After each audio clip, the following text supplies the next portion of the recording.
Hello MSc, welcome back to my channel. आज हम पढ़ेंगे माइक्रो एलिमेंट्स के बायोलॉजिकल सिग्निफिकेंस और क्लिनिकल फीचर्स। लास्ट लेक्चर में हमने सारे के सारे वो कंप्लीट कर लिए हैं एसेंशियल एलिमेंट्स। आज हम देखेंगे मैग्नीज, कोबाल्ट और आयरन के बारे में। तो चलो स्टार्ट करते हैं अपना आज का लेक्चर जो है मैग्नीज। मैग्नीज में green leafy vegetables, nuts, fruits and T R rich sources of manganese. Manganese के रिच सोर्सेज हैं जिनसे हम मैग्नीज बहुत ज़्यादा अमाउंट में प्राप्त कर सकते हैं। वो है ग्रीन लीफी वेजिटेबल्स, नट्स हो गए, फ्रूट्स और टी। इसका बायोलॉजिकल सिग्निफिकेंस है, it is essential for normal growth, development and reproduction. ये एसेंशियल होते हैं ग्रोथ, डेवलपमेंट और रिप्रोडक्शन के लिए। It is essential for formation of bones. Manganese जो होता है वो एसेंशियल होता है बोन्स की फॉर्मेशन के लिए। इसका थर्ड बायोलॉजिकल सिग्निफिकेंस है, इट ऑल्सो एक्ट्स एज को factor of for a number of enzymes. ये जो मैग्नीज है वो एक्ट करता है एज अ को फैक्टर बहुत सारे एंजाइम्स के लिए। फोर्थ है, it is needed for normal functioning of nervous system. ये मैग्नीज जो होता है वो नॉर्मल फंक्शनिंग के लिए यूज़फुल होता है फॉर नर्वस सिस्टम। जो नर्वस सिस्टम की नॉर्मल फंक्शनिंग होती है उसके लिए ये ज़रूरी होता है मैग्नीज। अब देखेंगे हम इसका क्लिनिकल फीचर। इसका क्लिनिकल फीचर है, the deficiency of manganese causes disturbance of oestrus cycle, respiration of foetus and sterility. जो डेफिशिएंसी होती है मैग्नीज की उससे हमें डिस्टर्बेंस होता है एस्ट्रियस साइकिल में, रेस्पिरेशन में, फीटस के जो रेस्पिरेशन होता है और स्टेरिलिटी। सेकेंड है रिटार्डेड ग्रोथ। इसकी इसकी डेफिशिएंसी से ग्रोथ जो है वो रुक जाती है। थर्ड है बोन डिफॉर्मेशन एंड पैरोसिस। फोर्थ है लेस प्रोडक्शन ऑफ इंसुलिन। इसकी जो डेफिशिएंसी होती है मैग्नीज की, इसकी वजह से इंसुलिन की प्रोडक्शन बहुत ज़्यादा लेस हो जाती है। अब ये है कोबाल्ट। कोबाल्ट का रिच सोर्स है ओनली मीट। इसके अदर सोर्सेज भी होते हैं पर इसका जो रिच सोर्सेज होता है वो होता है मीट। इसके बायोलॉजिकल सिग्निफिकेंस है, cobalt is needed to maintain normal bone marrow. Cobalt को यूज़ करा जाता है नॉर्मल बोन मैरो को मेंटेन करने के लिए। सेकेंड है, it forms vitamin B12 coenzyme which acts as metal activator. जो कोबाल्ट होता है ये विटामिन B12 कोएंजाइम को फॉर्म करता है जो कि एक्ट करता है एज अ मेटल एक्टिवेटर।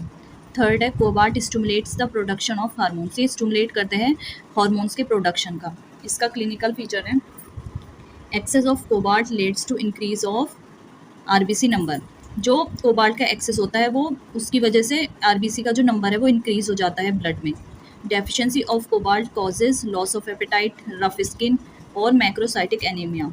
जो डेफिशिएंसी होती है कोबाल्ट की उससे एपेटाइट का लॉस हो जाता है। एपेटाइट मतलब कम भूख लगती है और स्किन हमारी रफ हो जाती है और इससे माइक्रोसाइटिक एनीमिया भी होता है।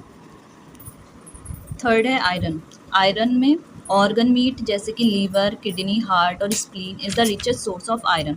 जो ऑर्गन मीट होता है वो रिचेस्ट सोर्स होता है आयरन का। Egg yolk, spinach, fish, pulses etcetera are the good sources of iron. जो एग यॉक होता है, स्पिनच, फिश और जो पल्सेस होती हैं वो भी आयरन के गुड सोर्सेज होते हैं। इसका बायोलॉजिकल सिग्निफिकेंस है, iron is the essential component of haemoglobin and myoglobin, so it helps in the transportation of O2 and CO2। जो आयरन है वो एसेंशियल कंपोनेंट होता है हीमोग्लोबिन और मायोग्लोबिन में, तो ये मदद करता है ट्रांसपोर्टेशन में ऑक्सीजन और कार्बन डाइऑक्साइड की। सेकेंड है, iron is associated with immune competence of the body. जो आयरन होता है वो एसोसिएटेड होता है बॉडी के इम्यून कॉम्पिटेंस के साथ। और थर्ड है, enzymes containing iron are needed for phagocytosis and killing bacteria by neutrophils. जो एंजाइम कंटेनिंग आयरन होता है, जो एंजाइम होते हैं जिनमें आयरन होता है वो किसमें मदद करता है, फैगोसाइटोसिस में, और जिससे बैक्टीरिया किल होते हैं with the help of neutrophils. इसका क्लिनिकल फीचर ये है, the deficiency of iron arises due to less intake of iron और बाय एक्सेसिव ब्लीडिंग। जो डेफिशिएंसी होती है आयरन की वो किस वजह से होती है, जब हम आयरन का कम मात्रा में यूज़ करते हैं या तो जब एक्सेसिव ब्लीडिंग हो। It causes anaemia in growing children and pregnant ladies. ये एनीमिया ग्रोइंग चिल्ड्रंस में और प्रेग्नेंट लेडीज़ में होता है। इट लीड्स टू, इससे क्या क्या होता है, स्किन हमारी पेल हो जाती है, palpitation, fatigue, loss of appetite और ब्रेथ शॉर्टनेस। ये थी इसकी डेफिशिएंसी से होने वाली डिसीजेस। होप आपको ये समझ आया होगा। हमने आयरन के बारे में पढ़ा है, कोबाल्ट और मैग्नीज के बारे में देखा है। नेक्स्ट लेक्चर में हम अपने 3 और माइक्रो एलिमेंट्स देखेंगे जो कि है कॉपर, जिंक और आयोडीन। होप आपको ये समझ आया होगा। अगर आपको मेरी वीडियो पसंद आई हो तो please like, share and comment, and please don't forget to subscribe my channel for more videos. Thank you.